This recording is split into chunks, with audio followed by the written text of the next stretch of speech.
Are you dreaming of a getaway to the south of France and not sure where to start? Well, this video is for you. In this video, I'll guide you through all the things you need to know when visiting the south of France to make the most of your visit in this stunning region. And from picturesque towns, scenic coastlines, rich culture, and delectable cuisines, the south of France offers an unforgettable experience that you don't want to miss. Let's start with getting around in the south of France. The train system, called SNCF, is an efficient way to travel between the various towns. I took the train from Paris to Avignon, and then I picked up a rental car. Pro tip, if you're using the EU Rail Pass, which is common around Europe, in France specifically, you not only need to add the route to your pass, but you also have to pay for a seat assignment. If you don't pay for the seat assignment, you cannot get on the train, and trains are very popular during the summertime, so if you don't get it, you'll have to wait a few days most likely, so make sure to do that. I had that issue when going from Paris to Avignon, so I had to take the slow train. Luckily, there was another one available that day, but if not, I would have been in big trouble. For exploring smaller towns, regional buses are an option. They do not run as frequent as in Paris, but they are available. And additionally, if you're looking for more flexibility, I highly recommend renting a car. I used a service that was local to France. It's been bought out by Turo now, so you could just use Turo if you're familiar with it in the US. They do rent cars of all kinds. I rented a convertible for a few days for only less than like $300, I believe. So it's quite affordable, and they also have options for automatic cars because most people drive manual in Europe. I also wanted to give a tip about renting cars during the weekend. On Sundays, I noticed, especially during the summer, that rental car companies, traditional ones we know of, like Enterprise, Hertz, stuff like that, they close around like 2 p.m. So when I missed that train, because I had it rented through Turo, I could just message the owner saying, hey, my train's running late, and he waited for me. That probably wouldn't have been possible if I did it through Enterprise because they close at like 2 p.m. If you prefer not to drive, another excellent option is BlaBlaCar, which is a carpooling service available in this region and all over Europe, really. BlaBlaCar allows you to connect with drivers who are going to the same route as you are, and you can hitch a ride. They have extra space in their car, it's very affordable, and a great way to meet new people. I've never used it, but I've heard great things, and it's very cost effective for longer distances and an eco-friendly way to see smaller towns. Just book your ride in advance through the app or on their website. And if you decide to drive, make sure to follow French rules. They drive on the right side of the road, just like in America. Make sure to obey the speed limits.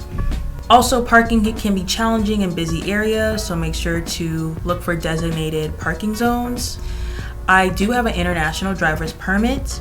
However, it's not required in France, but in places like Spain, some rental car companies will not even give you a rental if you don't have an international driving permit. Like I said earlier, I rented my car through a service similar to Turo, and they just wanted me to upload a picture of my ID and I was good to go. But getting an international driving permit is very easy. You don't have to take a test, you just pay a small fee. Some places have you get your photo taken and then you're good to go. You can do it at places like AAA. The south of France, just like the rest of the country, operates with the euro.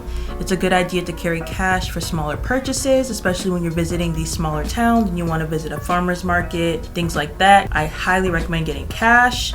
However, in bigger cities like Aix-en-Provence or Nice, Cannes, stuff like that, you can get away with just having mobile payments or a credit card. When it comes to top attractions, here are the places that you can't miss. In Nice, you can stroll along Promenade des Anglais, explore the vibrant old town, and unwind on the beautiful beaches. In Cannes, you can take a leisurely walk along the famous Croisette Boulevard and visit the Festival Palace, which is where the world-renowned Cannes Film Festival takes place. In Provence, you can walk through the stunning lavender fields if you go at the right time of year. I recommend going in early spring. For more details on where to go to find the lavender fields, make sure to check out my vlog through the south of France right here. I also have details on the exact coordinates on my Instagram as well as on my website. I recommend you visit many of the beautiful, charming villages in the Luberon region, including Fort 𝐾𝐨𝐺, which is known for their red rocks, similar to those at the Garden of the Gods, and the historic town of Avignon. For those looking for a luxurious lifestyle, you can't go wrong with going to Saint-Tropez. It's also known for its stunning beaches and nightlife. And for those who are looking for an outdoor adventure, I highly recommend heading to Verdun Gorge or Verdun du Gourgue. It's known for its beautiful water, great for kayaking, paddleboarding, and breathtaking natural scenery. And don't miss Marseille for its historic and cultural sites. It's quite a vibrant city from what I've heard. However, I wouldn't recommend staying there long term because it's a bit far out from the other places that I mentioned. The best times to visit are during the spring and fall, so from April to June or September to November. It's a little less tourists, but going during peak season, it's very busy. Expect long lines, expect crowded trains, and going in the winter can be fun, but some of the beaches and beach clubs will be closed. When choosing where to stay in the south of France, you have a variety of options. In Nice, you'll want to stay in the heart of the city so that you can be right where the action is and have great access to both the beaches and all the attractions. It's also good because you're closer to the train line if you want to take the train to see some neighboring villages in those areas. If you're heading to Cannes, be prepared to bring a coin because it is pricey, but it's known for luxury, so it comes with the territory. And for a more quaint and charming experience, I highly recommend staying at an authentic bed and breakfast in the south of France, specifically in the Luberon region. I stayed at one in 𝐿𝐸, and it was probably the best bed and breakfast I've ever had. It is not like Airbnb. It's probably what Airbnb was supposed to be back in the day, but you know, it's morphed into its own thing.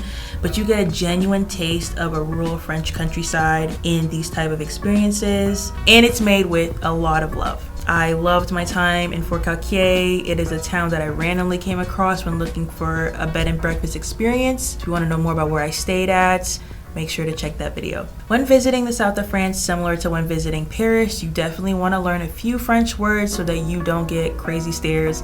However, I will say people weren't as strict about the French in the south of France. I do speak a little bit of French, full transparency. I learned in high school and college and middle school as well. So I do know a little bit, but I'm definitely not fluent. But I noticed that people in the south of France were a bit nicer to people who didn't know French, but just a simple bonjour or bonsoir, good night, good evening can help because you're in a foreign country and you want to respect the culture, and to do so, you should know how to say hi and bye.